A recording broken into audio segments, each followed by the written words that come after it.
Hello friend, welcome to my YouTube channel. আজকে আমি তোমাদের জন্য নিয়ে চলে এসেছি আবার আর একটা ছোট মাছের নতুন রেসিপি। তো আজকে আমি ছোট মাছ দিয়ে তেল ঝোল তৈরি করব। তো চলো রেসিপিটা তৈরি করা যাক। তো প্রথমেই লাগবে আমার কিছু কাঁচা লঙ্কা আর একটু সামান্য মতো রসুন কুয়ো। তো আমি সবার প্রথমে কড়াইয়ে জল দিয়ে দিয়েছি, তার উপরে দিয়ে দিয়েছি আমি কিছু সর্ষের তেল। আর এই রেসিপিটা করতে গেলে সর্ষের তেল অবশ্যই লাগবে।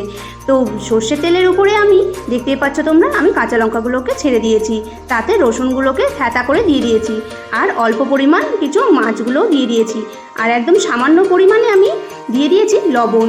তোমরা এখন বলতেই পারো আমি মাছ তো দেখালাম অনেকগুলো, কিন্তু এই কটা মাছের কেন তেল ঝোল তৈরি করলাম? কারণ আমি বাকি মাছ দিয়ে ছোট মাছের টক তৈরি করেছি, আর সেইটা আমার ভিডিওতে অলরেডি দেওয়া রয়েছে, তোমরা অবশ্যই চেক আউট করে নিতে পারো। তোমরা এই জিনিসটা মাথায় রাখবে, গ্যাসের ফ্লেম যেন একদম খুব কম থাকে।